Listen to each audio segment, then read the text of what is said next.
ओम वेंकटसाय नमः। पिछले भाग में मैंने आप लोगों को राजा चोल और रानी सुनंदा की कहानी बताई थी। अब मैं उससे आगे की कहानी बताता हूँ। राजा चोल और रानी सुनंदा। अपना अगला जन्म आकाश राज और रानी सुनंदा धारिणी, जिनका दूसरा नाम चंद्रिका भी था, के रूप में पृथ्वी पर जन्म लिए। वे दोनों संतानहीन थे। उन्होंने बहुत ही पूजा पाठ वगैरह किया कि हम लोग माता पिता बन जाएं, परंतु उन्हें कोई फल नहीं मिला। एक दिन नारद जी ने बताया कि आप लोग संतान कामेष्टि यज्ञ कीजिए, जिससे आप लोगों को संतान का सुख अवश्य मिलेगा। तब आकाशराज और धारिणी ने संतान कामेष्टि यज्ञ प्रारंभ किया। संतान कामेष्टि यज्ञ करने के उपरांत उस यज्ञ से यज्ञ पुरुष निकले और उन्होंने बताया कि इस यज्ञ के पूर्णाहुति के पश्चात आप खेतों में खुद से हल चलाएं, आपका मनोरथ अवश्य पूर्ण होगा। तब आकाशराज ने खुद बैलों को जोत कर जा कर के खेत में हल चलाने लगे। जब खेत में हल चलाने लगे तो हल से एक सोने का बक्सा निकला। जब सोने का बक्सा खुला तो उसमें कमल के पुष्प पर एक कन्या थी। उन्होंने उस कन्या को अपनी पुत्री मानकर अपने घर ले गए और कमल के फूल पर होने के कारण उसका नाम पद्मावती रखा गया। इस पद्मावती की कहानी मैं बता दूं कि पद्मावती कौन है। तो मैं इससे पिछले जन्म की कहानी बताता हूँ। पद्मावती माता लक्ष्मी की ही रूप हैं। पिछले जन्म में वो वेदवती थी, जिसे सीता जी की आत्मा भी बोला जाता है। तो बता दूं कि वेदवती ब्रह्मर्षि कुशध्वज की पुत्री थी और वो कुशध्वज जो गुरुओं समस्त देवताओं के गुरु बृहस्पति जी हैं, उनके पुत्र थे। तो उन्होंने अपनी पुत्री का नाम वेदवती रखा, अर्थात वेदों के अवतार। उनके नाम का मतलब कि वेदों के अवतार, उन्होंने वेदवती रखा। वेदवती इतनी सुंदर थी कि जो देखता था वही आकर्षित हो जाता था। जब कुशध्वज को लगा कि अब मुझे अपनी पुत्री की शादी कर देनी चाहिए, तब उन्होंने सोचा कि मेरी पुत्री के लायक तो भगवान विष्णु ही हैं, विष्णु के अलावा और कोई हो ही नहीं सकता। और उन्होंने अपने पुत्री के मन में भी यह बात डाली कि तुम भगवान विष्णु की ही आराधना करो, उन्हीं से तुम्हारी शादी होनी चाहिए, तुम्हारे लायक और दूसरा कोई नहीं है। तो वेदवती भी मन ही मन भगवान विष्णु को, वेदवती लक्ष्मी का ही रूप थी, वो भगवान विष्णु को अपना पति मानने के लिए पूजा पाठ करने लगे। पिता की इच्छा थी कि विष्णु भगवान मेरे दामाद बने और वेदवती की इच्छा थी कि विष्णु भगवान मुझे पति रूप में प्राप्त हों।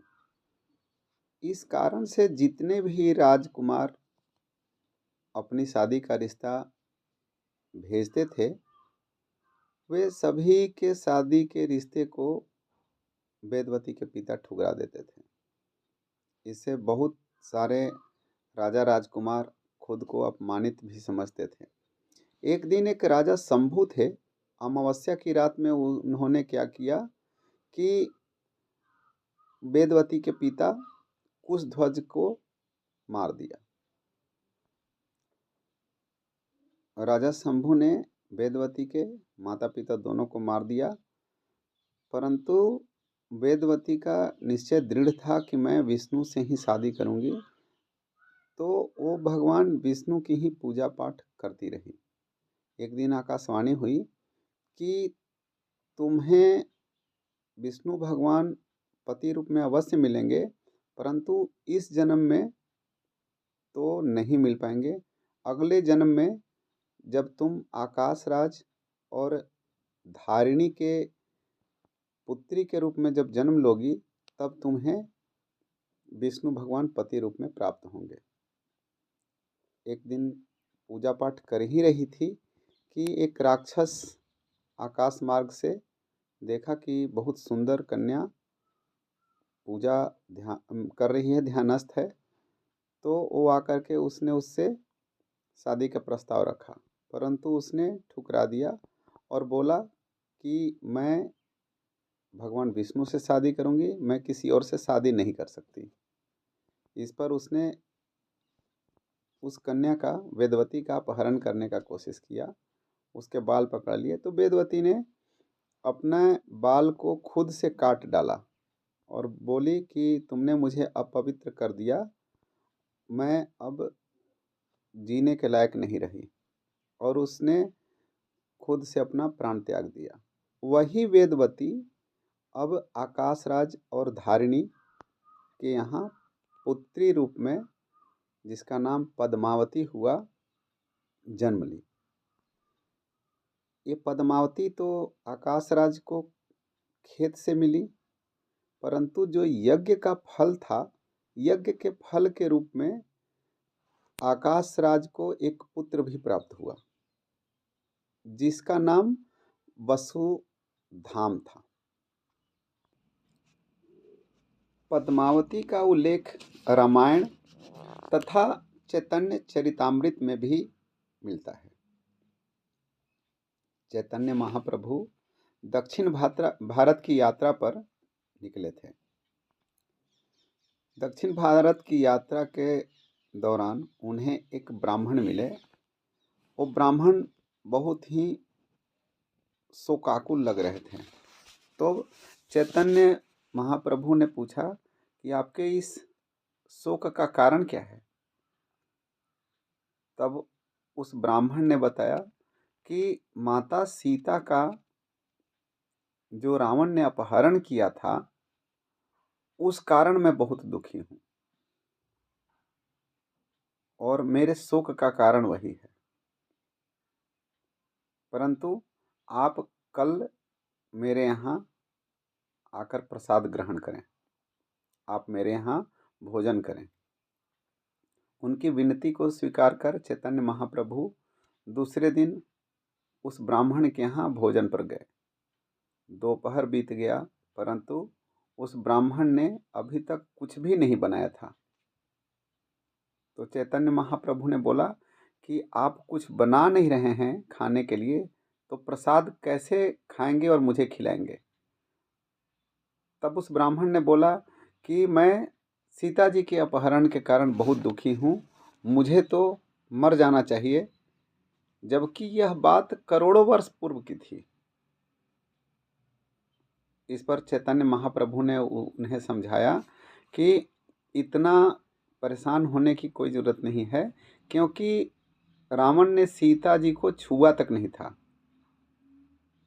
रावण ने जब अपहरण किया था, उससे पहले सीता जी अग्निदेव के पास सुरक्षित थी, और जब रावण को मार दिया भगवान श्री राम ने, उसके पश्चात अग्नि परीक्षा हुई, और इस अग्नि परीक्षा की लीला के बाद फिर वास्तविक सीता जी प्रकट हुई थी। तब जाकर उस ब्राह्मण का शोक दूर हुआ, और उस ब्राह्मण ने प्रसाद बनाया, खुद भी ग्रहण किया, और चैतन्य महाप्रभु को भी प्रसाद दिया। उसके पश्चात चैतन्य महाप्रभु मदुरई गए, रामेश्वरम गए।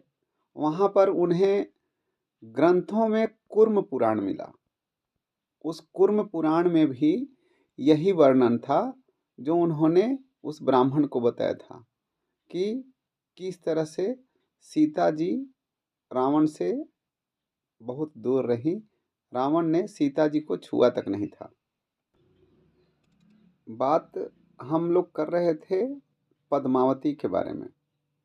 तो मैं बताता चलूँ कि पद्मावती अब जवान होने लगी थी और आकाश राज चाहते थे कि मैं अपनी पुत्री की शादी किसी सुयोग्य वर से करूं, परंतु उनकी नज़र में कोई योग्य वर मिल नहीं रहा था। इस कारण वे बहुत परेशान हो रहे थे।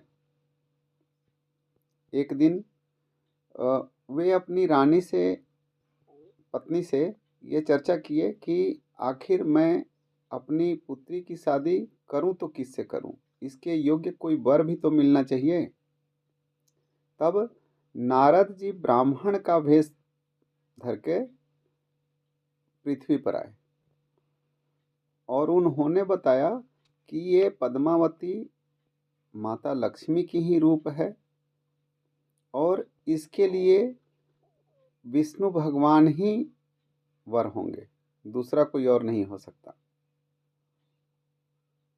तब आकाशराज प्रसन्न हुए। उसके बाद एक दिन की बात है कि उधर भगवान विष्णु श्रीनिवास के रूप में इस वेंकटाद्रि पर्वत, जिसे शेषाद्रि या नारायणाद्रि भी कहते हैं, उस पर्वत पर आकर वास करने लगे थे। तब उनकी मुलाकात बकुला देवी से हुई। बकुला देवी कौन थी? बकुला देवी भगवान श्री कृष्ण की माता यशोदा जी थी, वही बकुला देवी के रूप में फिर जन्म ली थी। तपस्विनी थी। उन्होंने भगवान से यह प्रार्थना किया था कि मैं आपकी एक भी शादी नहीं देख पाई।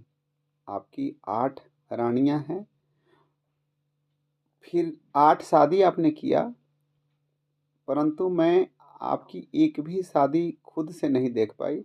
यह मुझे बहुत दुख पहुंचाता है। तब भगवान श्री कृष्ण ने कहा था कि अगले जन्म में आप बकुला देवी बनेंगी और तब मेरी शादी आप ही के द्वारा की जाएगी और तब मेरी शादी आप देखेंगी। तो इस तरह से श्रीनिवास के रूप में भगवान विष्णु बकुला देवी के पास पहुंचते हैं और उन्हें यह स्मरण कराते हैं कि मैं आपका वही कान्हा हूँ, श्री कृष्ण हूँ और आप मेरी वही यशोदा मैया हैं। तब बकुला देवी भगवान श्रीनिवास का पालन पोषण करने लगती हैं और उन्हें अपना पुत्र मानने लगती हैं। अभी मैं अगले भाग में भगवान श्रीनिवास तथा पद्मावती, भगवान श्रीनिवास वही हैं जिन्हें हम लोग बालाजी, तिरुपति बालाजी जानते हैं, उनकी शादी की चर्चा हम अगले भाग में करेंगे। आप लोग चैनल को सब्सक्राइब करें। जय श्री बालाजी।